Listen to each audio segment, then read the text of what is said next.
All right, Carl, welcome to the Three Phase Podcast. Today, we've got Carl Weston. He's the founder of Raven Wellness, seasoned holistic health practitioner, educator, lab specialist, and faculty member with the Czech Institute, where only about the top 5% of graduates really reach mastery. Carl has over 25 years of experience helping people uncover the hidden drivers of chronic and mysterious symptoms, from what our body is trying to tell us through gut, hormone, and nervous system pathways to the things often missed by modern medicine, like parasite, fungus, mold exposures, parasites, and layered stress physiology. His work blends advanced functional lab testing, personalized protocols, deep movement and biomechanical insight, and mind body integration, all designed to go beyond surface level symptoms relief and help clients restore real balance and resilience. What's especially unique about Carl is his emphasis on understanding the body's signals as data, not just discomfort, and helping people finally get answers when standard labs say everything's fine, but you still don't feel well. Carl, welcome to the show. Let's get right into it. Thank you. Quite the intro there. I'm gonna have to copy and paste that one. That was All good. right, That was good, man. I'll send it directly to you. So I'll just give a quick background. Carl and I officially met in person in September at the in-person IMS2 course for part of the Czech Academy that I've been in for the last 2 years. This is my third year, and Carl was the instructor, I guess, there. And so we spent a good solid 5 days together, learning, chatting, learning, more learning. That was all good. Was always a good week, good minds, good students, good people, good content, good class. It was Good teachers. there were some good teachers, and I'm blessed to be one of them. So, can you tell us just a little bit about your kind of background and your own health journey and sort of what shaped the way you work with your people today? Yeah. I'm probably not one of the super seniors, but I'm shifting into that, one of the elders within the industry now, with 25 years industry experience. I started off in the PT type world, where a lot of people do. You start out as like personal trainers through university, doing like a sports science degree. Mm-hmm. Moved into the rehab side of things, working along the physio and rehab therapy, and that took me around the world, and I got to work in some amazing practices and with some amazing people and some amazing clinics. Then moved to Canada about 14 years ago. Before I moved to Canada is when I met the Czech system. We're in a world where there's constant growth on education. We're not in an industry that becomes pretty static. You can Mm-hmm. continue to grow, which is blessed about. And I was lucky enough to get introduced to Paul. I was working in a health club in the UK. And I was running the rehab and the training, the physical training side of this club. And one of my old bosses gave me a VHS, which gives people a good idea of how long ago that was. And it was Paul. It was like the scientific core conditioning, like one of his videos on that. I listened to that and I'm like, I figured in more in that like 90-minute lecture that he did, that I learned more in that than probably what I'd learned in a year at uni. And that kind of like propelled my education through the Czech system. And then that just kind of really transitioned to where I went and, moved to Canada, opened up my own clinic at a couple of spaces in Toronto, downtown Toronto. 13 years ago is when I did the lab certification course. And it's been over the last 13, 14 years, just blending my practices together. The body is, as you know, the body's complex. There's not a right and wrong approach. There's whatever works for the person that you're working with. What I love about the Czech system and the FDN system that I blend with the physio side of things is it's holistic. I don't think there's many holistic programs in the world. but the Czech system truly is holistic in that sense. And, I love that I get to teach that model because it really is, in my opinion, one of the most powerful models that people have access to in terms of like holistic healthcare. Hmm. When we look at the biomechanics, we're looking at the body, but we're also looking at the nutrition, the mind, the organs, the energy side of things. And there's very few systems that I think that really catch all those elements of what we do. And, in that I've moved around the world, I've traveled, I've surfed a lot when I was younger. I surfed competitively and surfed under sponsorship and got to travel the world with that and meet a lot of people. Played rugby through school, obsessed right now and have been for the last 7 years with jiu-jitsu, 7, 8 years now. Jiu-jitsu, I've just been today at lunch. And now living in Canada, running a clinic where I do orthopedic assessments for people in person. And I've just started working with a guy over in Dubai. So all Hmm. that's virtual, and he's got patellofemoral syndrome on his knee. So I'm working with him.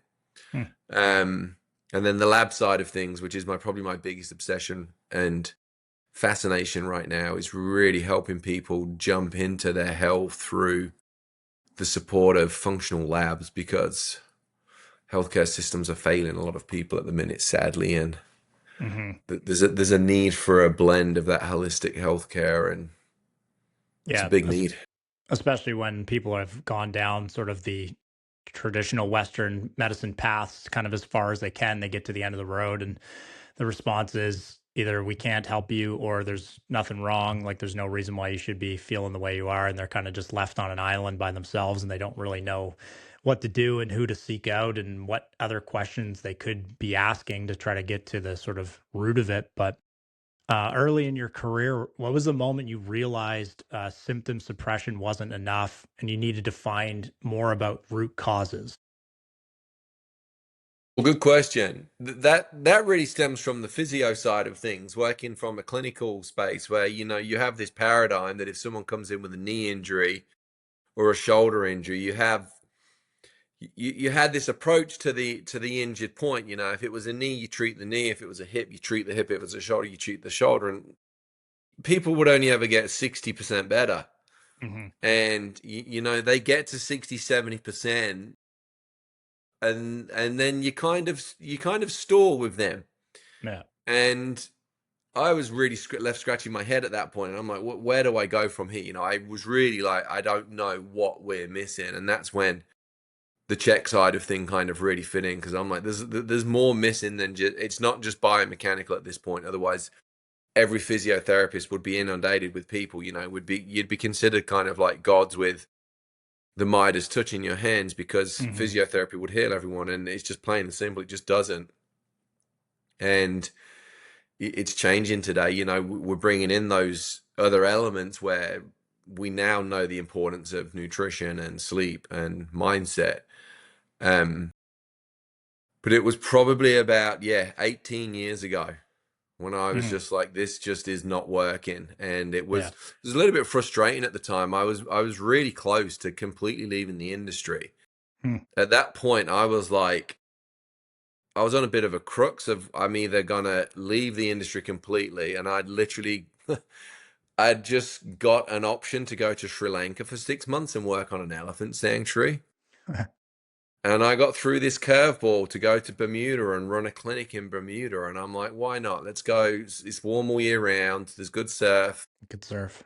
small island, and good financial resources and good money down there, and a really Hmm. good athletic community there. Like the triathlon scene was massive. There was the sports scene was really good. There was soccer, there was rugby, then there was all the ocean water sports. Hmm. And it was going there that really kind of helped me change and transition my approach to the body. I had a little bit more freedom down there, and it was a little bit easier. Do you feel like you were on your way out because of the frustrations of like really only being able to get someone to 60%, but feeling like you were given all the tools like through school and education? It was kind of like, here's our total toolbox, go have success with it. And then once you were able to, or started using that toolbox, it still wasn't enough to get people that last sort of 40% to being fully healthy and striving again. 100%.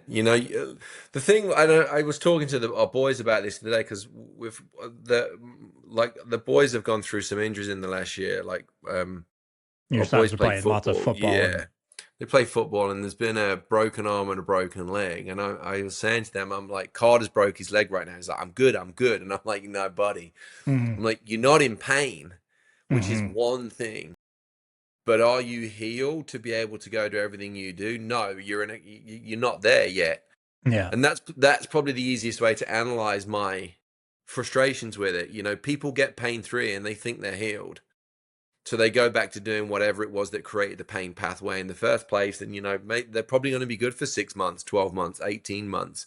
hmm But at some point that recovery process has been hampered at that point. And that was my biggest frustration.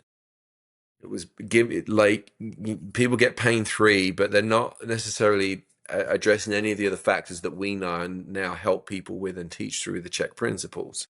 hmm Yeah, especially for, I mean, teenagers, but also, probably all the way up the age brackets, is that people are impatient and they want to get back to doing the things that they're doing. And as soon as that pain signal is off, they think, okay, great. Well, I'm not having pain anymore. I must be healed and ready to go. Mm. And not really fully understanding the timelines, especially when mostly what people hear is 6 to 8 weeks, for everything. But as you dive deeper into it and you have to start to know the difference between bone healing and tendon healing and ligament healing and tissue like muscle healing, those are all different timelines. And so if everyone's thinking 6 to 8 weeks, well, it's like, what bone was it? What kind of fracture was it? Right? All those things Mm. are different timelines. And if you take someone off of their healing protocol and put them back into, the high stimulus of sport and competition, like you mentioned there, is that you're taking them off that healing path and ultimately sort of stunting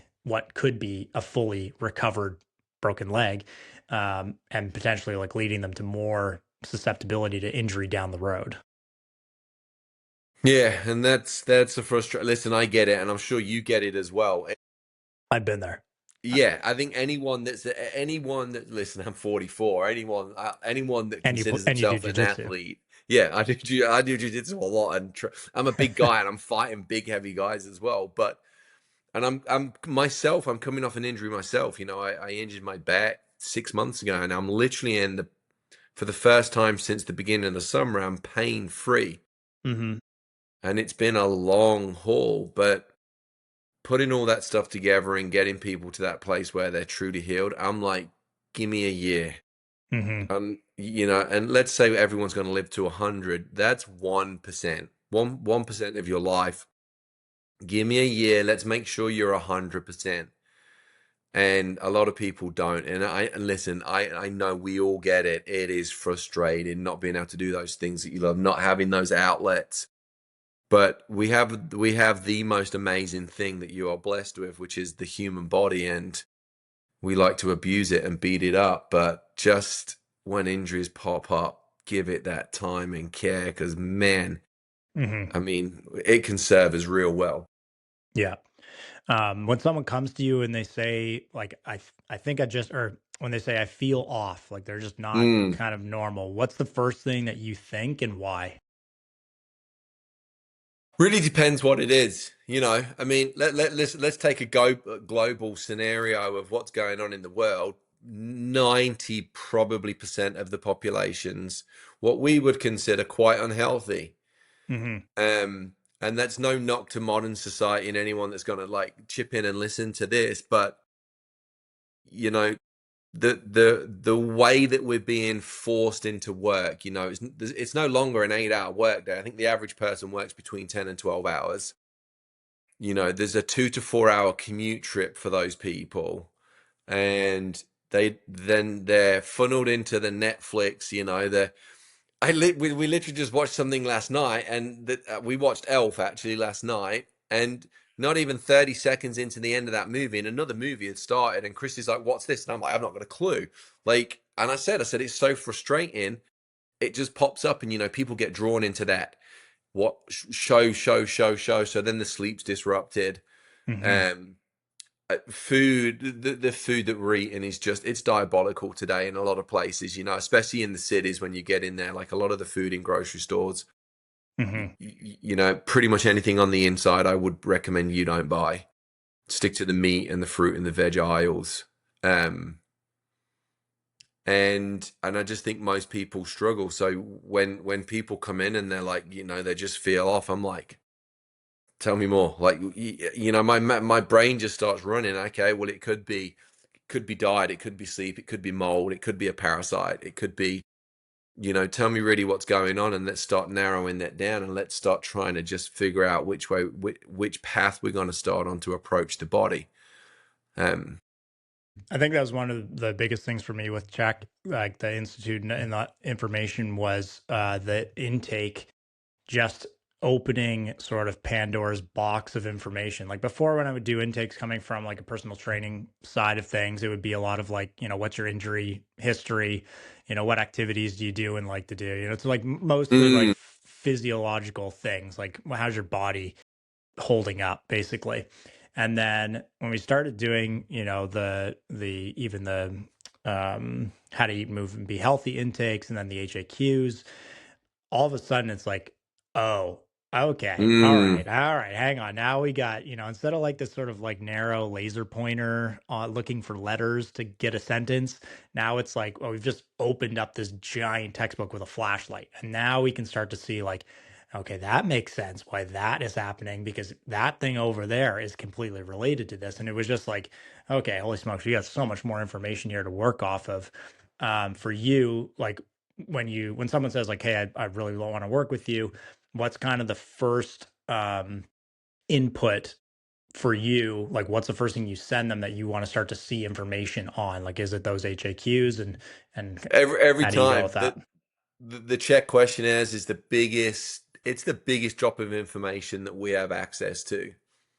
Um, Even if someone reaches out for me, like for a pain management perspective, they've Hmm. got back pain. This guy, I've got knee pain, shoulder pain, whatever it is. I'm like, you know what? I've got some stress questionnaires I want to send out because I do need to look at everything. And I still send out the nutrition and lifestyle questionnaire from what we know as year one within the holistic coaching world. Like I will send out that because it's got a really good, it's a very broad spectrum, but it's a really good overview. I send out the HAQ as well, but that's a little bit more for my own personal findings because there's so much information in that with regards to the organ specification pathways. But the Hmm. nutrition and lifestyle questionnaire is great. You can see where's their biggest stress. Is it the diet and the nutrition side of things with whatever they're eating and the time that they're eating? Do we have detox pathway problems and potential gut organ issues with the fungal, the parasites, Hmm. or is it general stress? I think everyone has stress to a degree, but like what's the main pull on someone's life? And stress is a big one today. I mean, Hmm. everything's getting more and more expensive, and we live in somewhere where we have winter, and relationships are Hmm. stressing people out, and governments and things like that. There's a lot of stress in the average person's life today. Yeah, I think just to go a little deeper on that too, if you can, is just this idea of stress summating, which is not something people talk about really outside of the check system. You don't Mm, really hear it very often, but when people think stress or when we mention stress, people think like, oh, my job is stressful or like I have financial burdens and that's the stress, but they don't necessarily understand that like everything basically is a stress input unless it is a non-stress input. But let's say yeah. for most day-to-day inputs, they're all different forms of stressors, and those stressors add up and create a sort of global stress system that has larger impact. But maybe you can go deeper on that and just kind of give a bit more of a deep explanation on how stress summates. Yeah, I think we've been so. I really think people my age, again, I think the younger generation see this a little bit differently, but anyone like the mid 30s, the 40s, and older, I think we've been taught to compartmentalize stress. Hmm. You've got relationship stress. I think, well, that's just normal. With this financial stress, well, that's just normal. The stress at work, well, that's just normal. And I think we've been taught just to kind of just the little bit of the stoicism through our parents' generations, and it's kind of rubbed off. So we just take all these things and it adds up, and that's where people think, well, I've got a little bit of stress here, and I've got a little bit of stress there, and I've got a little bit of stress here, and I'm like, well, that's already a lot of stress. And what a lot of people don't understand is the catabolic effect of stress on the whole body. Mm-hmm. And like we understand now because we see it starts to break people down. And Mm-hmm. this little bit of stress here, you're worrying about this family member, you've got something big, you got a deadline for work coming up, your relationship's causing you stress, or you've got kids that are causing you stress, they're having issues in school, they're getting bullied, or they're not making the teams that they want to make, whatever it is, and it adds up and it adds up and it adds up, where Mm-hmm. people don't ever seem to look at the picture and think that all this stress bulks up and it all adds up. And then we put on top of the things that we really dial in, that we've spoke a little bit briefly about right now. You put in bad sleep, another stress response on the body. You put in bad nutrition, another Mm-hmm. stress response on the body. Put in things like alcohol, caffeine, things that people don't necessarily see as a stress response and more of a eustress type thing that Mm-hmm. supports the body. And I'm like, nah, caffeine's a stress response. Alcohol's a big stress response. Even And bad exercise is a bad stress exercise. response. Yeah, I mean, too much. And again, listen, I'm one for that. I've been injured and been having to tailor my workouts with jujitsu. Mm-hmm. I've really struggled walking. And, we live in the country and I love to go for a walk. And I went out yesterday and it was the first probably walk I've had in 6 months where I wasn't in pain. And, so I'm like, am I doing too much? Am I not doing enough? I'm trying to train. I'm very aware of my body and what I can and can't do, but it's another stress. That adds on to my overall bodily stress. And listen, winter, we have zero control of the winter, Mm-hmm. but it's a massive stress response on the body. And, the cold temperatures, the dry air, Mm-hmm. the lack of sunlight that we get, all these little things add into stresses on the body. And it just every single thing that you add in, it turns that dial down on when's the body going to break, what's the break point, Yeah. where's the break point, what is the break point. And a lot of people don't really observe all these little stress things as being, I don't know Yeah. what your traffic's like there, but the average person driving into Toronto, I know Toronto's got one of the worst commute times in the world now. I think Yeah. last time I heard it was worse than LA. Yeah. Could be. And you're thinking that, like, yeah, it's not a bad thing, but that's got to be stressful, having to drive into the city every day, or even having to jump on a train and go into the city. Like, there's stress everywhere. And I think as a global response, most people don't see those things as stress because it's not like, listen, you're not being held at gunpoint in a Right. gas station for all your money and Right. things like It's that. But pretty normalized. yeah, and Yeah. it adds up. And you get to our age, you get to mid-30s and 40s, and then things just start saying no. Yeah. So this is a good time for this quote from you. So you don't have a discipline problem, you have a load problem. Mm, in all ways.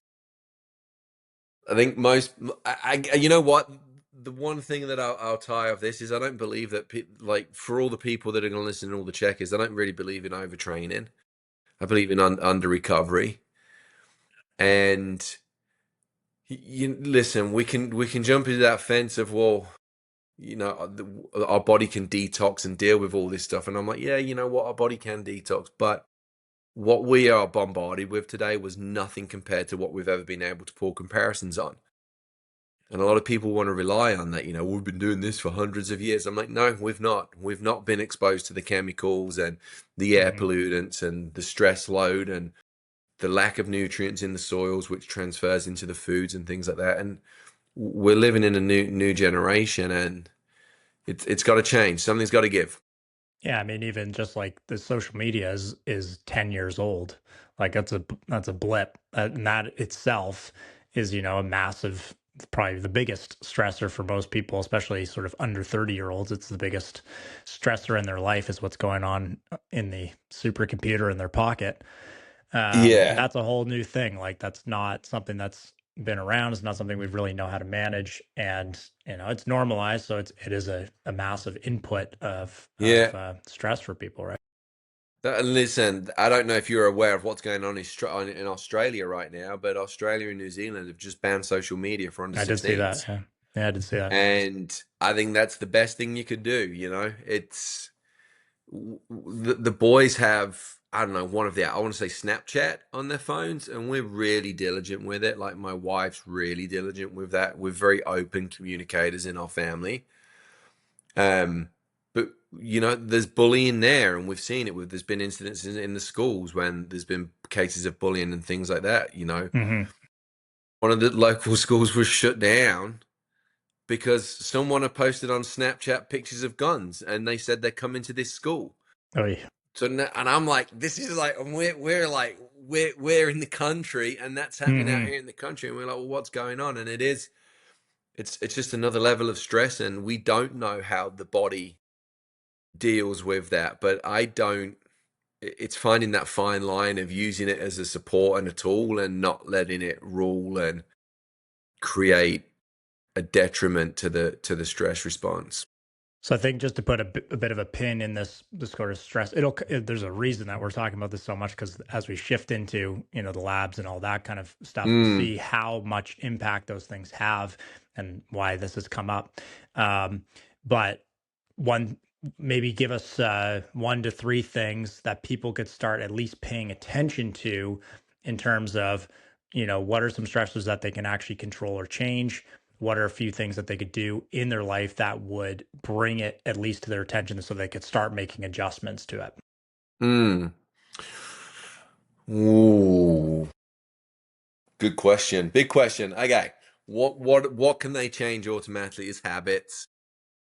You know, like if we're going to really talk about anything, let's talk about like habits. You know, there's a lot of things we can't change. We can't Hmm. change the winter. We could move, but that's not feasible, you know. Um, Habits are probably one of the biggest things, and we're in control of all of those. And it's probably the hardest thing to break Hmm. old habits and start new. One of the first places I work with all of my clients is sleep. It's a non-negotiable.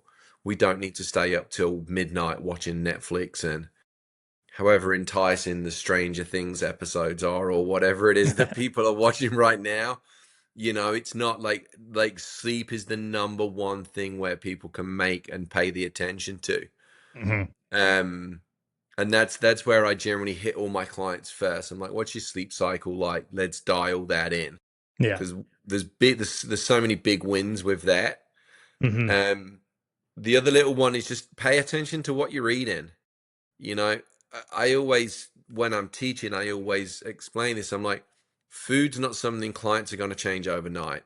That's probably going to be a 3 to 6 month coaching process, but learn how to read labels. Don't obsess over it, but learn how Hmm. to read the basics of labels of proteins, carbohydrates, sugars, you know, at least like be able to identify what's going in your body. Um, and then I'm going to say one more thing, move. And I don't Hmm. care what that is. Yeah.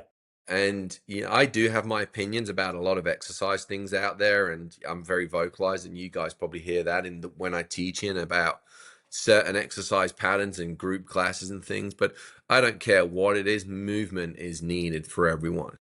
So find a source of listen, whether it's walking, jujitsu, golf, CrossFit, like I don't care what it is. You play lacrosse, find a hobby, find an activity and do something and do it.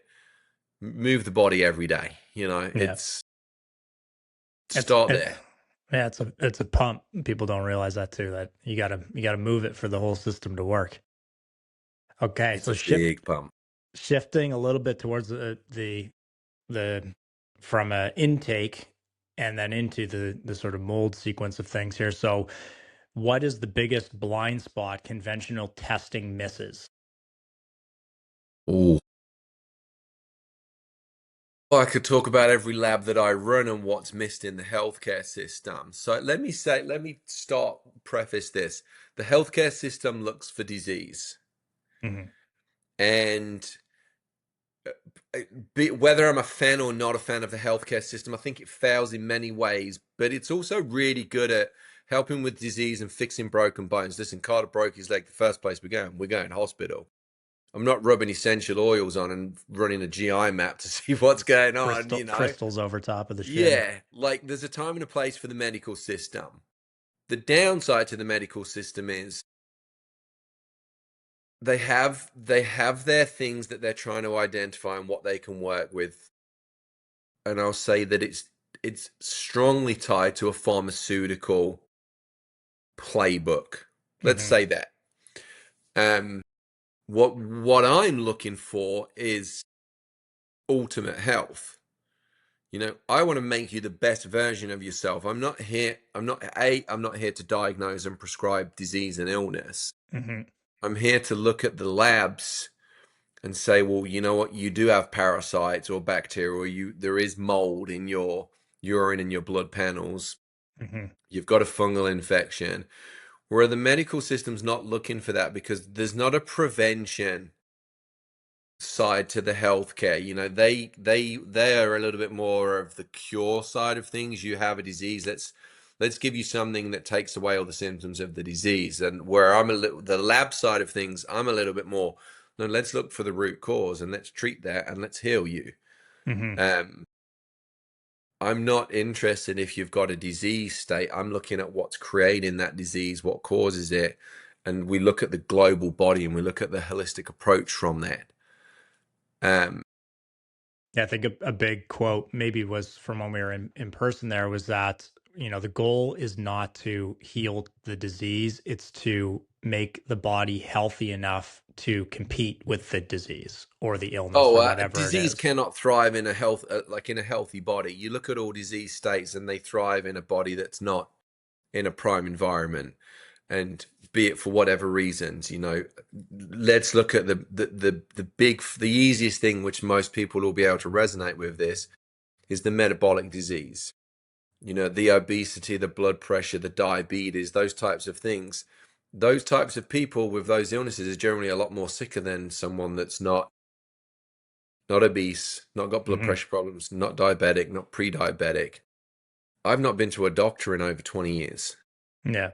I'm going to touch wood because I don't want to have to go see a doctor and things like that and things. But I think I've not been to a doctor in over 20 years because I really take care of myself. I know how to manage all the things that we've been talking about previously. Yeah.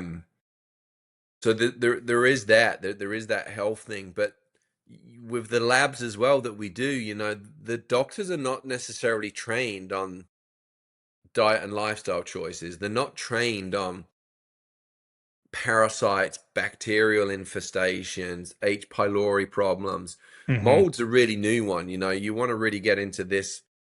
What fascinates me is mold. Doctors are very unaware of mold, but mold affects so many people around the world. Yeah. And the problems with how that presents and shows up in the body is very confusing, and the medical system will struggle to that because they can't. There's never one system to treat. It's a detox pathway and a cleanse system that we need to look at, and there's not a symptom to cure with a medication. We have to treat the whole body and treat the person, not the disease. Yeah. Yeah. So, like, for a lot of people, they don't think about mold or they're told it's rare. So, with what's your experience been, especially because you can do these labs and you've seen, maybe hundreds of people drop labs off for you. So, what's your experience been with mold specifically? Mould's never my go-to lab, but whenever I suspect that it's there, it's been there. And if someone has mold exposure, mold poisoning, mold toxicity, there's a number of things which will show up for said person. It's never one thing, but the things that it does show up at will confuse the average person, because they're going to have things like, you're going to see brain fog. So you're going to see all like the cognitive side of things, brain fog, mood swings, like highs and lows, eyesight problems, lack of like cognition, can't focus, can't concentrate. Like the people that like, I'm ADD and they're like 50 years old, and I'm like, I've just discovered that I'm ADD, and I'm like, that's something you don't just discover that at 50. Yeah. And, but that's tied in then to then they've got digestive issues as well, Yeah. and they're starting to get gassy, or they've started to bloat, or they're starting to see inconsistency between constipation and diarrhea. And then you dig deeper into it and there's hormonal issues. Mm. And they're like, there's lack of libido, there's fatigue, there's all these things. And you just start thinking, well, how can there be so much when like 2 years ago you were fine? And it almost feels like it's flipped on its head completely. Like if you Yeah. went from And a generally, high, healthy, high performing, functional person, do a bunch of activities as hobbies, and then all of a sudden it's just like flipped on it, and you've tired, laying on the couch, can't think, can't see. nothing makes sense. And the doctors are just like, and if they've gone down that medical route, the doctors are left scratching their heads because they'll run they'll run like a CBC, which is like a complete blood count, Yeah, and everything's fine there. And there may be like a little bit of liver markers or something that's like inflamed because it's trying to process and detox the body. But they're left scratching their head because there's never anything really indicative of what it could be. But this person's telling you, no, there's so much going wrong with my body. yeah, And I'll be honest with you, most of the people that come to me that run that are very healthy people, and they're the ones that are fighting and pushing like, Carl, something's wrong. And my doctors are yeah, telling me there's nothing wrong. yeah. And I'm like, well, what have they tested for? Send me your blood panels. Let's look at them and see and make sure that they're not missing anything. But like, and they just know they know deep down that something's wrong. Something's And wrong. then every now and again, when I've worked with other patients, I run a GI map because they've got all these digestive problems, and it comes back better than the average Checky, and I'm like, I'm there scratching my head. And I'm like, well, that doesn't make sense. They've Hmm. got all these symptoms, but they're really clean on like the GI, meaning there's no bacterial pathogens, no parasites, or they're really struggling with hormones or thyroid issues, and you run like a thyroid panel or like a Dutch panel for the hormones, and they're pretty good. And you start to see these indications where their symptoms aren't what they're saying. So they're presenting with something, but you run a lab and then it's clear. And then like most doctors would be like, well, I don't know. And I kind of they don't stopped look at there. it from, yeah, they don't look at it from the holistic sense. And more often than not, they're like, we're just going to have to live with it. I'm like, you don't live with it. You keep digging and you keep finding, and mold is always at the Right. So bottom of that hole. you kind of have to clear a few things first. Like you may sort of anticipate that it could be the root cause of it, but you feel like you have to go a few steps first. Like let's do this assessment, let's do this one, let's do this, and if those are all kind of like generally okay, then it's the next step. Like you feel like you have to do sort of a um, elimination, I guess, of assessments to get there. Yeah. The only clear path with mold is when someone knows that they've been exposed to it. Like, and I do get the odd client comes in every now and again. You'll get that patient will turn up and like, you know what, I've been living in a house for the last 2 years. I know there's mold there. And you're like, well, okay, let's run a mold panel and let's see what's really going on, because there's different variants of mold and they attack the body in very different ways.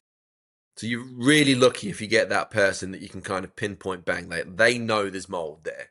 Yeah. And there's questions. Do you live anywhere where is your house ever flooded? Is there any leaks?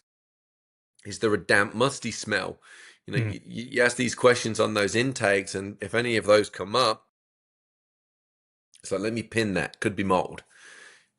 Mold's always there, but 9 times out of 10, like I said, it's people will come to me for a digestive thing. That they've seen someone on social media talking about parasites, and Hmm. they think it's that, and I'm like, okay, so sure, let's start that pathway and let's see what happens. And 9 times out of 10, you hope that it is that, because mold's also really tricky to kind of clear that out of the system, Yeah. because it has that ability to cross that blood-brain barrier, Hmm. and it can really impact organs that it gets into the organs, as opposed to like bacteria as the living organism that doesn't really take over the host in the way that mold does. But yeah, mold's one of those ones that it's just when nothing else makes sense, and you take labs out of it. If you're just someone going through the Czech Institute and you're working with those things, If someone's following the four doctors and the six foundational principles, and by that I mean if people are sleeping really good, they're eating really good, they're moving, and their mindset's really good, but they're still really struggling. That to me is like, we need to dig deeper with that. Hmm. And mold would definitely be one of the conversations. And you don't need to be running and ordering these labs at like $500. You just start simple questions. Is there mold in your house? Do you get condensation on your windows? Like, has your house ever flooded? Has anything ever leaked in the house? Does it smell musty in any of the rooms? Like, do you have Steam rooms and closed showers. steam rooms and those things? Yeah. And I'm like, can you see mold anywhere? Most people think it's normal. I'm like, it's not normal to have mold in your house. Right. A lot of cottages here too, that are close to water. So that, could be some exposures through that. I mean, Boathouses, boats. Ontario's like the amount of lakes and things that we have, all these people that close those cottages up through winter and then open them up, they all smell moldy when you open them up because Yeah. they've been closed up for winter. And I'm like, this is not great, because if it smells musty and damp, there's a mold problem. Mm. That's cool. That's like one of the volatile compounds Mm. from it's called a VOC. Um, and they're the spores that are being released into the air when you can smell dampness. So I will tell anyone, if you smell dampness in a house, in a closet or anything like that, walk out the room, get a dehumidifier in there, get an air purifier in there, Mm. open the windows and do some investigation and look for that. But we're in a prime spot for mold with just the sheer amount of water that we have Yeah. in our like Ontario itself. There's lakes on every corner, and Yeah, a bit off like this specific topic, but sort of the same thing. It's like with blasto, here is really big where it's in the soil and a lot of dogs get it and die from it. And its region that was pretty contained for a long time is expanded, from Ontario, it's into Manitoba now. So it's like even something as specific as that, as a yeah. form of bacteria or mold, is like they move and they grow and they expand and they evolve too. But yeah, when you're in environments that are close to water, you got boats and things that are in and out of the water. You got clothes that are wet and damp and they sit in a closet for all winter long. And you got bed sheets that are, they're just sitting on beds all winter long. Those things, they can just get exposure just from dampness in the air, a leaky window or whatever, right? Back to when I lived in Bermuda, it was, you bought like these lights that you would put in your closets. It wasn't a Mm, light, but it gave off heat. mm, But you couldn't, it was very hard to keep leather down there. And it's the interesting. same in the tropics, and you go down to Australia and any like the equatorial places, it's really hard to keep leather, because if you didn't have a dehumidifier in the room or in your closet or something like that, within 24 hours, you'd have mold growing on leather straight away. It's a porous material that mold can set up roots and get into, and it's really bad. Yeah. But leather shoes, belts, clothes, things like that, whatever anyone was carrying, like, you'd better off not having it there, because it was very hard to care for. Hmm. So how do you prove mold is actually affecting someone both in their environment and in their body? You run a test, I mean, can you prove that mold is the cause of their symptoms? No, but if there is mold there, then it's going to show. And the thing with mold is, I'll tell you now, with a lot of the labs, 90% of the mold are foodborne molds Interesting. and not so much airborne. Mm. So my approach to it is, if it's in your house or you think it's in a workplace, you can get something called a got mold. So it's www.gotmold.com. And they sell they sell single room to multi room test, that you just put this little device in the middle of the room, and it basically it takes air samples through through the device, whatever it is. You send it back, and then they do the analysis there. That tells you if there's mold present in the house. If there's mold present in the house, then you really need professional help to come in and clear the mold. Yeah. I will tell anyone and everyone this: don't run a mold test on yourself until you've discovered where the mold is. because there's no point running down a mold protocol or doing labs with like a functional health specialist or someone like myself Hmm. if you've not been able to identify where it is. And, I've been working with a Checky down. He lives down in Nicaragua, which is very, again, equatorial, very damp, and he was worried about mold. And we ran a mold test, and I was like, listen, 90% of the molds that showed on his test were food grade ones. Okay. So I'm like, clean up your food, make sure your detox pathways are fine. You will be fine. There's none of the more serious ones there. But Hmm. if you do identify that you've got mold in your house, or simple enough, if you can see that there's black mold on walls, or you go down into your basement and you see that there's mold growing in corners or in the corners of your windows and things like that, Yeah. then sure, run a mold test. But you got to make sure that you're killing it at the source and removing it at the source before you even try to treat yourself, or it's going to become a very expensive treatment process that you just treating one thing and pushing on the other. Yeah, that makes sense too. So like that would be a good example of like why people get caught in cycles of symptoms even after they think they've cleaned up their environment. Like if they're going through an internal detox of molds, but they're not actually eliminating the root cause, you go and expose yourself to it again, you basically you're just back into the same cycle all over again because the exposure is still available for your body to be exposed to. Yeah. Yeah. And I mean, that's the same thing with a lot of the labs that I run with people. I'm like, listen, I'm working with a girl right now in the Azores, and she tested for about 5 different parasites, Mm. which is really rare. Normally there's one or two, but for me to see 4 or 5 parasites on one lab, I was like, oh, geez. No. And I'm like, we need to find the source. And I kind of figured out I knew where it was coming from, and it was actually coming from the water. So a lot of the island's water comes from their natural springs. It's mountain water there, Yeah. and they don't have very good filtration systems within their houses. And we've been going through this protocol, and she said to me, she's like, "Do you think I should try going on bottled water for a few weeks?" And I'm like, 100%, Mm. because I'd already had that conversation with her. I think the problem is the water. Yeah. And she sent me an email this week. She's like, "Carl, my life has changed going on to bottled water." And I'm like, well, that's going to get expensive. If you're buying, if you're buying it, I'm like, nah, okay, then you need to put a full filtration system into the house. Yeah. If your water source is that, then you've got to treat the problem, and it's an easy treat. It's a full house filtration system, and yeah, that's going to be $2, $3, $4,000. Long But run. if she doesn't treat that, she's going to be running parasite protocols every 3 months, and that's going to be $300 to $500 every 3 months. That adds up real Yeah. fast. Yeah. And there's your $2,000, $3,000 in a year just on protocols. And it's just like, why would you By the keep putting filtration. something in? Yeah, why would you keep putting something in your body if you're going to have to keep running things to try and kill it?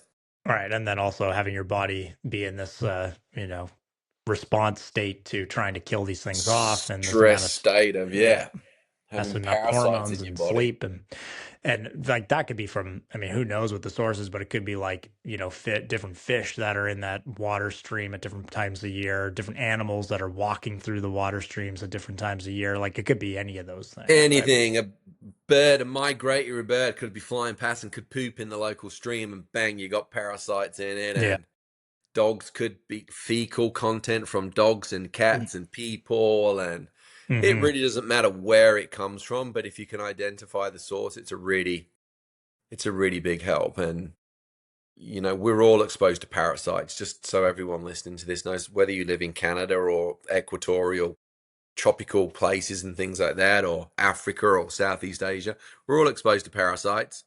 Like they're everywhere, and they live symbiotically with us at times, and they come and go. But it's when they become a problem that we need Mm. to. For how prevalent they are, like they're everywhere. You can kind of get exposed to them basically anywhere. Most people think, I go on vacation and that's where I get them. But why do you think it's still such a taboo subject in wellness?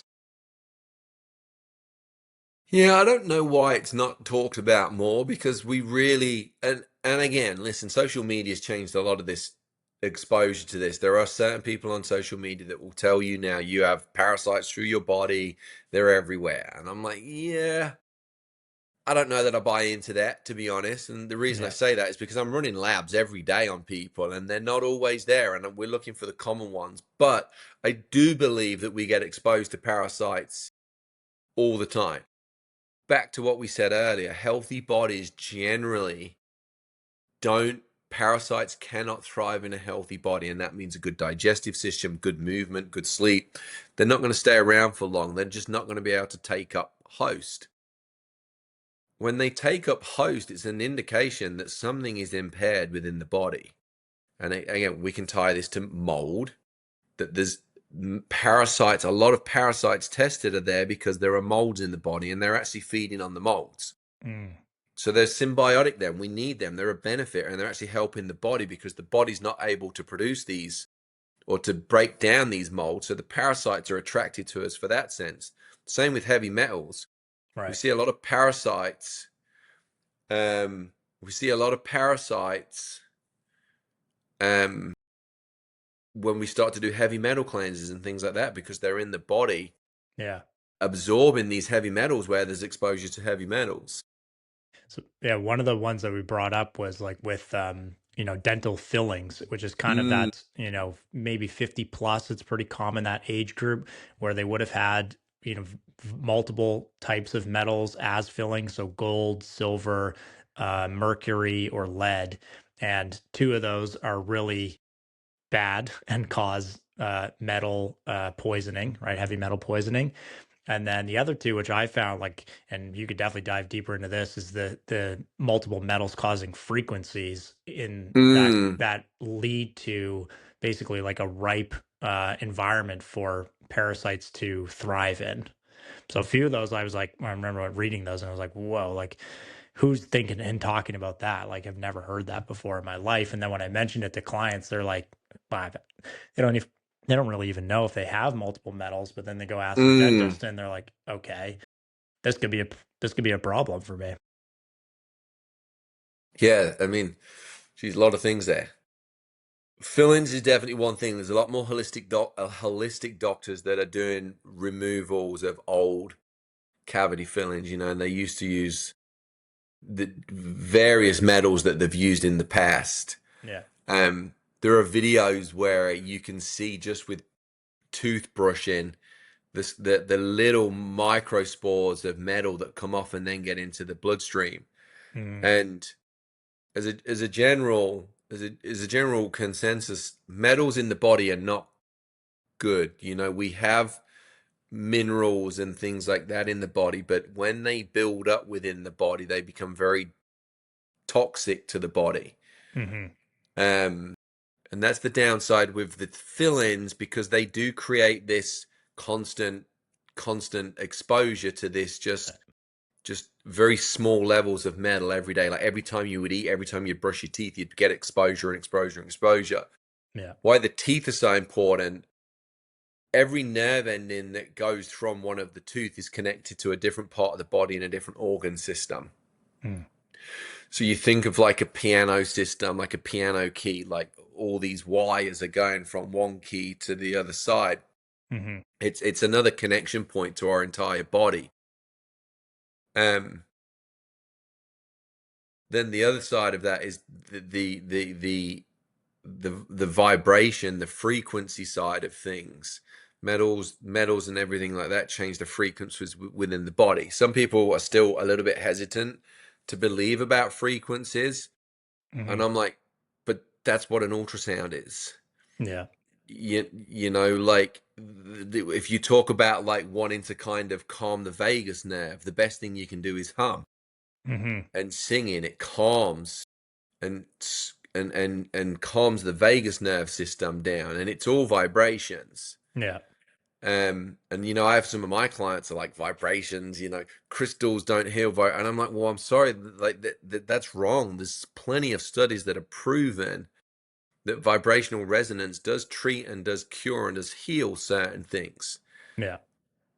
Does that mean I want people rushing out to crystal shops buying crystals? No, because it, it's it's very very specific to what you've got to do. But that vibrational resonance has massive healing abilities, and you put that when you start putting that metal in teeth that have nerve points, and then that vibrational resonance that the metals naturally give off, because every metal is associated with a vibrational point. Every Hmm. mineral and every element on, if you look at the periodic table of all the elements, they all have vibrational frequencies that they emit, and it all changes the whole body. And a lot of people really struggle with that, like that's too woo woo. And I'm like, whether it's woo woo or not, there's plenty of documented stuff with that vibrational resonance heals the body. Hmm. And I think dismissing it would be a big undoing to the holistic system. I've seen it myself, like it works in tremendous ways. And like I said, for my clients that don't want to believe that, I'm like, well, yeah, anyone our age has probably been through some form of therapy at this point. Then you've probably had ultrasound, Yeah. and like anything that has that vibrational frequency is healing the body. Hmm. And then We've the other got to. thing, the other thing that came up with that too is like that was like really fascinating to me was that if someone is exposed to heavy metals, that the parasites actually play a pretty important role of sort of encapsulating the metals into their own bodies. So when, as much as, parasites are and these cleanses are starting to come out more on social media, we don't, like anything, want to just do something without assessing it, because if someone is really exposed to heavy metals and they also have parasites that have been encapsulating it, and then you kill the parasites, that heavy metal is going to go back into the system and cause this poisoning effect. And if the Mm, body is not healthy enough to detox that increase of heavy metal in the body, you're in a tough situation. So I think getting proper assessments is really important, but also knowing more about this stuff is important too. So don't just rush out, like try to find someone who knows what they're talking about.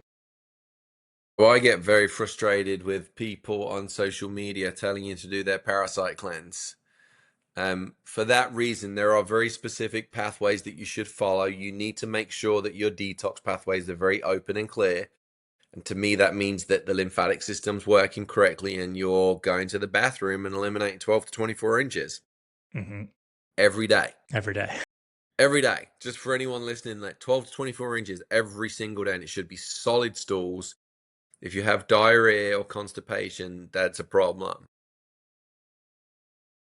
Then, like you said, you have to make sure that your detox pathway. So we've got to make sure the lymphatic system, we've got to make sure that the colon's clear. You need to then make sure that the liver's functioning right and there's no extra burden on the liver, because you put these toxins back into the body, they've got to have somewhere to go. And 9 times out of 10, these people hear that, like, I want to do that, and they feel lousy and they stop after 2, 3, 4, 5 days, because it Hmm. creates something called a Herxheimer's reaction, where you kill these parasites and then the parasites die, and then you see all the whatever they've been cleaning up in the body, the heavy metals, the molds, things like that.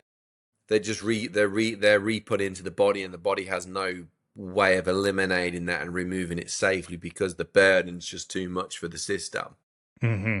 So when that And then, happens, you are creating one hell of a toxic storm in that body.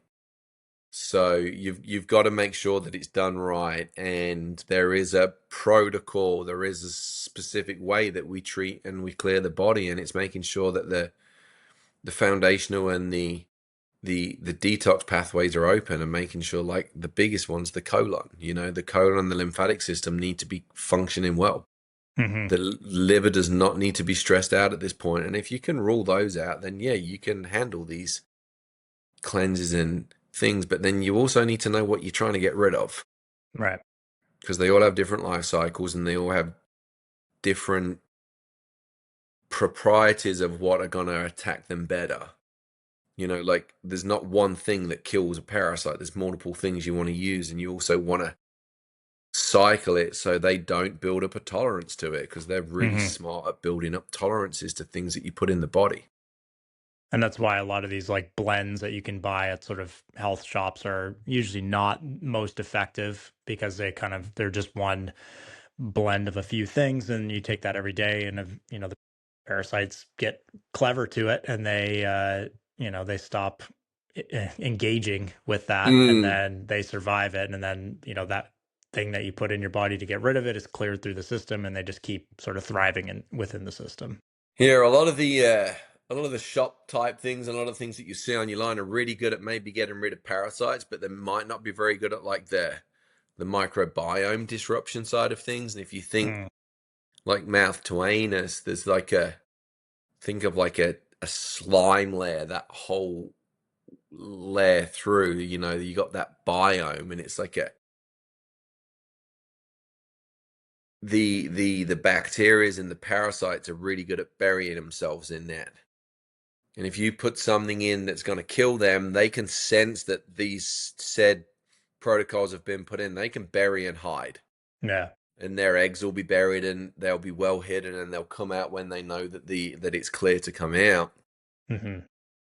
And then this cycle and I see this all the time. I did a parasite cleanse. I felt amazing for a week, 2 weeks, 3 weeks. They just But then the hid. following month, all my symptoms came back. And I'm like, well, you've not done it long enough. You've not done it hard enough. Yeah. And it's just going to come back. And I see that all the time. It's like a rinse and repeat. I'm like, you shouldn't need to be doing a cleanse every month. Yeah. Yeah. Like, do it once and get rid of it, but do it right. Do it properly. How are the fungal imbalances and parasites connected with gut symptoms we all know too well, like bloating, fatigue, and brain fog? So the biggest connection that I see with probably 99% of people is H. pylori and like a bacterial dysbiosis. You know, the bacteria, listen, we have 3 to 5 pounds of bacteria in our stomach. 95% of that should be good bacteria, and anywhere from like up 3 to 5% is probably going to be bad bacteria. What I typically see is the opposite. You start getting like a 50-50 of good to bad. Yeah. They're the more common ones for like the day-to-day symptoms of like gas, bloating, diarrhea, brain fog, like cravings, things like that. That's the biggest problem. But if there is a dysbiosis, it's opening up your entire body to all the bigger things, the Candida infestations and the parasitic ones. Hmm. Parasitic symptoms are very cyclical. Right. There will be like they have life cycles. So let's say you get a parasite, it's going to lay some eggs. That parasite's going to die at some point after it's laid those eggs. Yeah. Unless you've got like a tapeworm or something that's just going to feed off of you forever, and then that's very clear that you've got something wrong because you just have this massive amount of weight loss. Yeah. But the normal parasites, like they're cyclical, so they come out. You get all these parasites come into the body, and then all the symptoms clear up just literally overnight. You wake up and you feel good, and you feel good for a week, and then slowly but surely these symptoms come back again. Yeah. And that's one of the clear indicators of parasites, that it's very cyclical. Like you'll have diarrhea and then you clear it, and then it clears up. Yeah. And then it comes back and then it clears up. And then with the Candida, like Candida's a little bit more, Candida's really smart, but Candida's probably more cravings. Yeah. I see a lot of cravings and I see a lot of skin issues with Candida, Mm. as opposed to like bloating, gas, constipation, diarrhea, things like that. But or any digestive things. Hey, first off, I want to say this for anyone listening: none of that's normal. I want to be really clear with that. Gas is not normal. A little bit here and there every day, not normal. You should not be Yeah. burping and farting after every time you eat something. You should not be bloated after every time you eat something. Yeah. You should not see food in your fecal matter, so you shouldn't see Like food in your undigested. stools, undigested food. You shouldn't be stuffed for hours after you've eaten, or you shouldn't be like crazy hungry within like a quick amount of time. Like these symptoms are not normal, and the medical system and Google will make you think that they're normal and everyone in the world has them. I hate that. It's not true. Hmm. None of those things are normal. And if you have any of them, there's a very big indication that you have some form of digestive disruption. And 9 times out of 10, it's probably bacteria with H. pylori, and high probability of maybe a parasite or a Candida overgrowth as well. Yeah, I think people overlook it so much. Like, I've had conversations just with, people that I've worked with, and they're kind of think like, oh, I just thought it was kind of normal to be a bit bloated after eating. And then you got to then do due process and kind of narrow down, what's causing it, and what you could do about it. For the cravings, like a lot of the common ones are, like sweets and meats, right? That's kind of the cravings that people have. Yeah, And definitely. Sweets is the biggest one. Sweets is the one that gets my alarm bells ringing a little bit. Like yeah, that crazy sweet tooth that you just can't satiate it. yeah. Um, And but you do get, a lot of people will think they're like, "Oh, I'm just undisciplined. Like I just love sweets all the time." But it's like, it's for for you. I mean, it's a big red flag. For me, it's a new red flag where I'm like, yeah, interesting. Okay, so is this new to you? And they're like, yeah, it just only started in the last 6 months or something like that. Like I never had it like this before. That's like a red flag. Okay, well, mm, something's going on there because if it hasn't been normal for you forever, or some people, they're like, yeah, I've always had a sweet tooth. Well, it's like you could always have these things inside your Candida system that can you be in the just body forever. yeah. The other one that's good to know for people too, if they're sort of thinking about it, is that they might be, exposed to some of this stuff. Is like you said, the life cycle of it, where it might be like they're alive for a month and then they die off and then they, replenish, but also within the day cycle for a lot of people who are Mm, waking up at night, which I've run into just so much. And people are like, it's unexplainable. I'm always waking up between 1 and 4, and then I'm like wide awake and I can't figure it out. But the sort of circadian cycle of a lot of these things is inverted for ours, right? So during the mm. day, you kind of feel normal, whatever, and then you go to fall asleep, and 1 o'clock, you're wide awake and you can't figure it out. But it's because they're waking up, like these parasites, and Yeah, you know, parasites and Candida will be like considered a nocturnal being where they come to life, and is what it's doing. It's creating a cortisol response in the body, yeah, and it cortisol stress. So for pulling back to our conversation earlier, stress is not good, but it creates a stress response in the body that wakes us up, and then we get this dump of adrenaline, and we're up, and then we're awake at 2 o'clock in the morning. can't fall Funnily asleep. enough, one of my friends was just saying that today. He's like, you know what, Carl, I keep waking up at 2 o'clock, and I'm like, you got a parasite, mate. There's like a parasite or some candida or something running through, but it's a gut problem. Yeah, Um, but yeah, the biggest thing I want to say to anyone listening for that, none of that's normal. Like it is very normal because there's a lot of people that normalized. have it, Yeah, but it's not normal. Like you shouldn't be gassy. And listen, you drink a can of pop or something, then yeah, you might be a little bit yeah, gassy carbonation. and burpy. It's carbonation. But you shouldn't eat a meal and like be farting all night. That to me, that's a big red flag that there's digestive disruption. Um, and I think a lot of people suffer without really knowing that it's abnormal. Again, with just the medical system doesn't see it as a problem. Health isn't a focus of the medical system and the grand population of things. And I'm like, well, it really should be because it's the one thing that we're all doing. We're all eating, but if we've got these things that are stealing food and taking nutrients from our body, it's just making us a little bit more Yeah, fatigued and I've tired. seen this sort of cycle too where they're not getting to the root cause. And that example of like waking up at night being really, wide awake, they can't figure out what's going on. They go to the doctor. The panel that they run is a cortisol panel to see when you wake up in the morning, what's your cortisol like? Oh, it's really elevated. So we're going to give you a medication that decreases your cortisol, and all of a sudden everything becomes out of whack because now your body's trying to regulate. It's got this thing in there that's suppressing cortisol. And really, if you could get more to the root cause of it, we might actually see like the reason that your cortisol is high is because you have a parasite, and it's a response that happens at 2 o'clock at night when they wake up and start moving around. Mm, And when you wake up in the morning, your cortisol is still elevated, and you're having this like spin off basically from that throughout the day of, you're tired because your adrenals are jacked up, and mm, you're having a diabetic response because you're insulin sensitive because the adrenals are connected to insulin. And you just go down this sort of negative pathway, and someone ends up on 3 or 4 medications because the root cause was never identified and addressed. mm. Yeah, and like that's a really big problem. And again, guys, I wouldn't say a lot of things. Like when you're looking at a lot of the tests through like the medical system, it's a snapshot of there and then. Like our bodies are very fluctuating throughout the day with all these things, and a cortisol test should be done a minimum of 4 times a day if you're ever going to do one. Um, we don't just need food once a day. We're not like a car. We don't fill our body up once and wait till we run dry. We're constantly in need of all these things. So we've got to be aware of that. And yeah, these things just, we are conditioned, and sadly we're taught to today to just normalize all this stuff. Mm-hmm.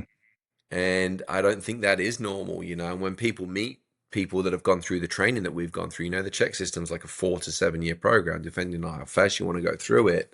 Mm-hmm. Um, when you start to have conversations with people, they realize really fast that, well, hold on, none of this is normal. Pain is normal if you got an injury, but no, we shouldn't be living with pain as we Chronic. age. And yeah, we shouldn't be constantly fatigued, and we shouldn't be needing coffee to get through every single day, and needing that second cup of coffee in the afternoon just to get you through till 5 o'clock. Mm-hmm. I feel that we're just being conditioned to beat our bodies up over and over again, and instead of striving for homeostasis and wellness, we're just like, we're conditioning people just to walk that line of just staying alive and not being healthy. And I think that's a big problem today. Yeah, and really not striving. Can someone have any of these, like Candida, parasites, without these classic textbook symptoms? Yeah, you can definitely have low level Lyme ones. H. pylori is the classic one that can be there and can kind of sit under the radar because it's a little bit more of a Trojan horse. Mm-hmm. Um, you can definitely be like asymptomatic with Candida. Parasites can definitely be, and again, flying under the radar. Do they consider constipation and diarrhea as normal? Probably they do, and they don't have any association of that. Well, hold on, that's not normal. Yeah. Sorry, my dog's barking there. Um, so you have all these people that are just unaware of like their line of what's considered normal. Yeah. For me, I'm like, if you got diarrhea or constipation, I'm like, something's wrong. Yeah. Like, let's Loki. Let's figure out what's wrong. But Candida can live under the radar. And again, if someone's not eating healthy and they're eating like a standard American type diet, and there's Yeah. plenty of carbohydrates and sugars in there, Candida would be living really happily there, and you just wouldn't know. Right. Maybe you're a little bit fatigued or things like that, but You just think that it's would normal. happily kind of just lie under that radar. I think it's tough too because a lot of people, like, what their baseline is so below homeostasis that they don't really remember what feeling at their homeostasis should be, and like what that actually feels like. I think that's been a big, thing that I've seen with individuals, is like when you sort of bring them back up to that baseline, they're like, oh my God, I forgot Yeah. how it feels to just be sort of normal and not be To fatigued and not be wake up and sore. have And energy and feel yeah, amazing. And I'm for like, some come people on, guys. it's been decades since they've had that just neutral feeling that Mm, everything is normalized to be like, yeah, I'm on the toilet a few times a day and it's not it's not solid and solid. And they're in some chronic pain, and like everything becomes like, what you're exposed to on a regular basis becomes normal. So if you're not mm, exposed to health on a regular basis, then that feels subnormal or above normal. And to get there, a lot of people think, especially as they get older, they think like, yeah, it's not for me anymore. mm. I can't get back to it because it's just been so long since I've been there. And I mean, ultimately, you've got way more numbers than I do, but you've seen it, time and time again, where it's like you can bring people sort of almost like back from the dead just by, the six, core principles Yeah. and the four doctors, and just starting with that kind of stuff. All of a sudden, people get revived from the way that Yeah. they've been living. I had a conversation like this with one of my clients this week, Mike. I've been working with him for years. He came in with back pain, a little bit of obesity, like overweight guy. Got rid of all of his weight, got through his back, but I've just been able to get him off alcohol. Mm, And he's 3 months now, and not big drinking. I mean, like, he's gone through like the drinking phases, but we went down from like having a few beers every night to no beers and just like a vodka tonic on the weekend to now Mm. nothing for 3 months. And he's like, I can't get over how much that was taking out my body. Yeah. And I'm like, well, yeah, you put that in your system for 1 or 2 days. It's going to take 4 or 5 days for it to clear out and for your body to Yeah. feel normal. So he's now 3 months off of it, and he's like, Cole, I feel amazing. Like my energy's up, my sleep's better, my body's not inflamed. Hmm. And he's like, I can't understand how people are just living like that cycle. And I'm like, well, they think it's normal. Yeah. Even You though he know, we was living like that yeah, 3 months ago too, right? we're just conditioned to think that pain, that stiffness, that unease is just part of aging. Yeah. We're all conditioned to think, oh, it's just part of getting older. I'm like, nah, it's not. No, especially if you know some people who are living healthy. I mean, like your exposure to Paul, my newer exposure to Paul, it's like that guy's a North Star. Like he's Yeah, in his, near 70s and he's thriving, and it doesn't, age really doesn't have anything to do. It has to do with, what you do normalize and what you're doing on a daily basis to move yourself towards better health and ultimately live sort of a better life overall and not just yeah. accept aging as the sort of excuse for why things are going sideways. Listen, I train hella hard, mate. Like as much as I can. I do jujitsu as much as I can, lift weights and things like that, and I have to pay attention to my recovery. Hmm. Um, but I surprise a lot of the 20-year-olds when they find out how old I am. Yeah, exactly. Because and like I'll roll and I'll get up tomorrow and be able to do it all again. Yeah. I'm not gonna be sat around moping and nursing my body. I know what I need, and I know hydration and food and good night's sleep, and I'll be good to go. Yeah. How do mold, parasites, and chronic stress interact with the nervous system regulation and hormone balance? Oof. Nervous system regulation is a really big one because they all impact it in very different ways. Mold probably has the biggest impact on the nervous system, um, just because of the fact that the way that it attacks the brain and the way that it globally attacks the entire body.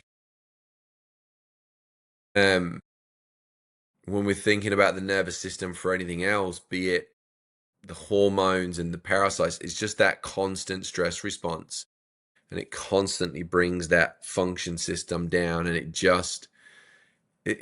it's like just a consistent wear on the body. Mm. And it's like every day you're gonna wake up with, let's say, 1% less than what you had the day before. Yeah. And every day you just, until you get to a point where it will wears you down until you're sick. Yeah. And then you're forced to rest and sleep and recover, and you bump yourself back up. And as we move into winter, people get sick and they get constant colds Hmm. and all these illnesses. And I'm like, well, no, your nervous system's exhausted because you're probably not living the way that we know people should, and it just dials it down every single day. Yeah. And you put in these external factors, and they just wear the body down, and the longer it's there, the longer it goes ignored and untreated and undealt with, the bigger the problem becomes. And I'm talking like, you're not talking like months, you're talking years before, when it really becomes a problem. Yeah. Sort of a silly analogy is, but it's like if you hit yourself in the thumb with a hammer accidentally every day. Right, that Yeah, shock, that bruise, that constant, pain response, that's all going on all the time in the background. And you can imagine if it was, you hit yourself in the thumb with a hammer, that would get painful and the body would get fatigued from trying to deal with that stress of healing that, recovering that, and going through that pain cycle of that. yeah, The physical thumb is a little bit more obvious to people than their sort of their system, their yeah. internal systems. Listen, our whole body's connected. We're a system of systems in that sense. So I got a quote for you. Sometimes less is more. The body needs capacity, not punishment. Why do top performers sometimes regress when they double down on training or fasting? Less is always more. I think the whole training paradigm is so screwed up, and we're seeing that with the boys and their the way their coaches approach their football practice and the amount of times they're training. Like they're at high, like Carter's in high school and he's training every day. Well, that's too Hmm. much. Yeah. It's way too much. But it's just this is something that's been carried down and passed down from coaches to coaches. Um, Ultimately, I think most people train too much. I think people overtrain. They don't do the correct recovery. I Yeah. said before, I don't believe that we overtrain, and I don't believe that we overtrain, but I don't think people put the emphasis into recovery. There's that age tipping point. At what tipping point? And everyone's different. Every athlete's different. Whether you take Joe Bloggs off the street, your weekend warrior, or like your professional athletes, everyone's aging process is very different to the point that overtraining becomes a detriment. Yeah. There's a lot of athletes in the past that have overtrained, and ultimately it's been there. It's been, listen, let's take Ronnie Coleman, for example, take Tiger Woods. Hmm. People like they have physically overtrained and it's absolutely destroyed their bodies towards the end of their career. When they're young, 20s and 30s, fine. Your body can tolerate that. But people have this mentality that we've just got to absolutely obliterate our body and punish ourselves to get the gains and the wins. And it's absolute absurdity. I think it's a little bit more of a machoism or a warrior mentality that you got to be punished to get the rewards that you need. And I think that's just old school programming coming out of where a Yeah. lot of the training programs come from. Um, I think it's a but huge gap too in the integration of the nervous system to training, where people think it's mm, just how is the body physically responding to something that we're giving it, doubling down on these ideas and not understanding that what we're really trying to train is how your nervous system responds to the stimulus that we're giving it. And the mm, nervous system takes more time to recover than maybe a bicep does. But people are just looking through it through the lens of, well, how did the body respond? Well, mm, we're starting to look at it like, how did your sleep respond? How did your libido respond? How did your energy the following day respond? Like we want to see the tells of the nervous system. And that could be, applied to anything. It could be fasting, it could be any of these cleanses that we're talking about. It's like, mm. how is the thing that you're doubling down on uh impacting the nervous system and sort of the runoff from It's that? why you've got to make a healthy body. And listen, there's a reason why I just think this is ass backwards and absurd. You need a drink, you need an energy drink to go work out. Hmm. That to me is so contradictive that you got to have a pre-pump, a pre-workout. And I'm like, you've not got the energy to go work out. I'm Yeah. like, put in some put creatine, great, some EAAs, great, but you shouldn't need energy to go work out. That's a clear indicator you're not treating the system that needs to be treated. We see these people, caffeine addiction, just exhausted, tired but wired. You'll hear that. Yep. Yep. And it's just that's the nervous system. That's the nervous system just being fried. At some point, it will break.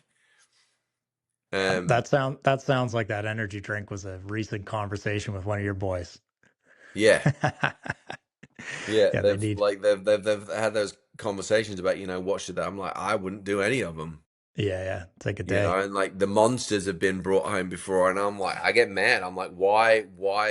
You don't need that. Like, you Yeah, don't need those things at your age, and it's frustrating, because there's a fine line of you've got to let them make their own decisions, but I'm just going to educate them, and I'm like, listen, there's plenty of stuff on social media that I can send them and share with them about downfalls of that monster and the energy drinks and how bad it is for the body. yeah, And we'll just try and educate them on what's better for the body for those sessions in hand. yeah. So walk us through how you approach advanced testing. So stool, hormone, organic acid, and what you're looking for that others miss So as part of your process when someone sort of signs yeah, on and works with you. like the intake forms are like a big direction, and then most people come to me because they have very clear issues, like they're dealing with gut issues or they know their hormones are off.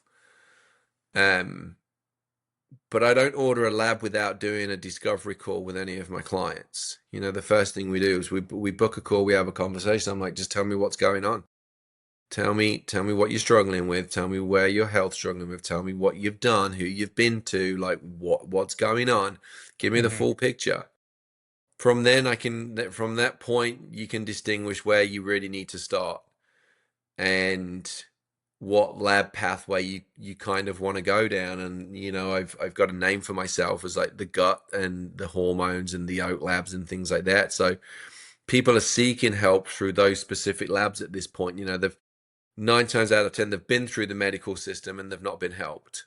Yeah. So now they're left doing their own research and things like that, and they come to a little bit more functional. But not all functional doctors approach the body the way we do. Yeah. I work with a lot of people that have been to naturopaths and functional doctors, and I get frustrated because I'm like, they're still not looking at the body from a holistic standpoint. Yeah. Still like a very clinical standpoint, medical standpoint, where it's like, you've got this, you need to do this. And I'm like, well, no, you've got this. What else is happening to the rest of the body and what's Yeah. creating that? And that's, again, the root cause side of things. So my approach is it's individuated. Like, it comes off the questionnaires. We do a discovery call, we look at the questionnaires, we look where the body's being stressed, and then we pick and choose what labs are often best suited, and we go from there. Yeah. And I think you've said this too, is like labs aren't answers, they're data points on them. Yeah. It's just, and for me, a lot of the time, I wouldn't even really suggest that you need to run a lab, but clients like to see the data. For me, protocols won't change and lifestyle factors and coaching won't change, but your clients like to see that hard evidence so they know it just gives them enough of a tipping point to actually make the changes that they need to change. Sure. And they may be more bought into the whole thing Yeah. at that point. And there's just a bit more engagement because they know, like, for sure this, or at least, to some high percentage, this is it. I'm in. Like, let's do what it's going to take to clear that for us.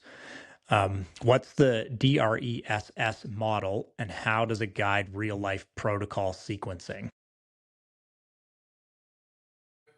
It's very similar to the check model, the 4 doctors and the foundational principles. It's diet, rest, exercise, sleep, supplementation.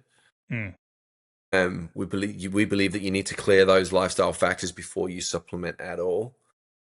Where a lot of people go straight to supplementation. For me, it's always like, well, let's have a look. What's your sleep doing? What's your nutrition doing? Are you exercising? What's Yeah. your stress load? Then look at everything else, and then we put in the protocols and the supplementation. So it always comes down to the holistic approach of fixing everything else in your life that's broken. Don't just try and cherry pick the problem and try and fix it with a supplement. It's not going to work. Right. Yeah, it's not getting down to the root, like we mentioned. Yeah. What is the weirdest client case you've ever solved? Weirdest client case I've ever solved. That's a good question. I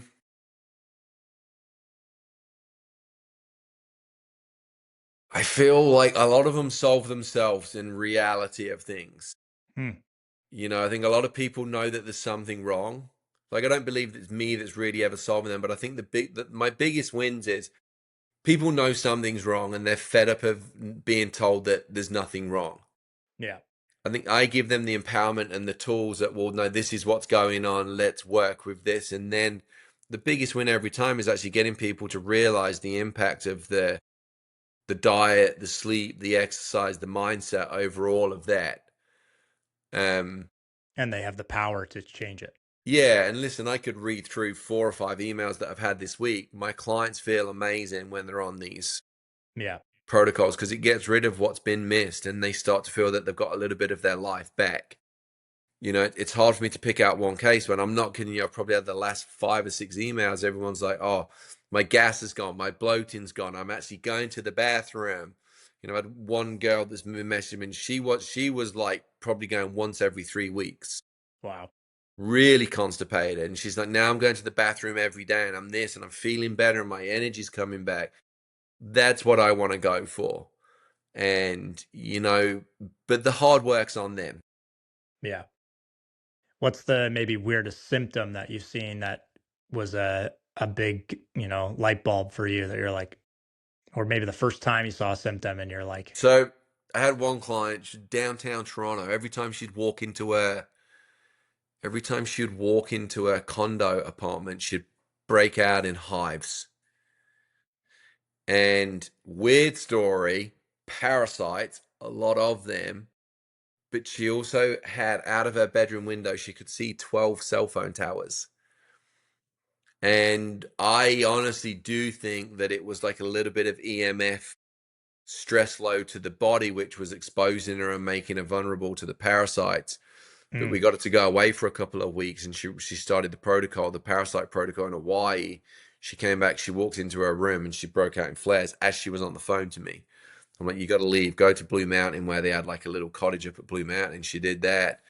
And we realized that it was the actual environment within the house. And not 100%, but I would probably think that she had some form of hypersensitivity to like the EMF side of things, and it was creating parasites and hives. And when Talking I about say parasites, I'm like, every morning she was pulling them out of her body. wow. Talk about frequencies having impact. Yeah. What's one thing you wish everyone knew about their health journey? It's a life journey. It's not a day, it's not a week. I mean, I wish it was, it's a life journey. It's not linear. Like, even the healthiest people aren't always healthy. We get sick, Paul gets sick. It's something that you got to work on all the time. And you 80-20 rule. 80% of the time do the best you can, 20% let go and have fun, like you're probably going to do tonight A little or bit. this weekend. And yeah, like, enjoy it. You're going to go out and celebrate with family and friends, but it's a lifestyle. It's a choice. It's a lifestyle, and it's a choice. It's not a I'm getting married in 3 weeks, I'm going to do my best for a couple of weeks, or I've got a party to go to. In this, it's something you want. Your mindset wants to be, this is what I'm going to work on for the rest of my life. Yeah. And it gets And easier the longer you do it, because it becomes more set in, like one of the first things we said in this podcast, routines.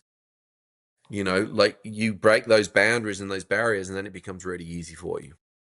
I heard this quote, not to get too off topic here, but for someone who's been doing it the longest, it takes the least discipline to do it. For someone who is brand new to this, it takes the most discipline, because you are breaking habits that have been ingrained for a long time. For someone who's, for me, I've been doing this for, 20 some years. Yeah. For you, it's been 40 some years, 30 some Yeah. years. And, it's just part of our regular routines to go work out and eat healthy and, It's drink just life. clean It's what the water. way that we choose to live now. It's like, yeah, I don't drink alcohol, and I go to bed by 9 o'clock, and Yeah. But there's a lot getting of over the foods that hump, I won't eat. I just getting know over I the know hump for how to people is radar hard. that. Yeah. So if someone is stuck, overwhelmed, or delusioned, what's the first step right now you tell them to take?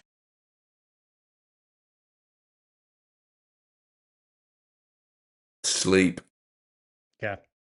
Get First and sleep. foremost. Sleep, hydration. Just, you can't think straight if you're not recovering. Like, the cognition declines, the food requirements change if you're not sleeping right. If you're struggling with anything, work on getting some rest.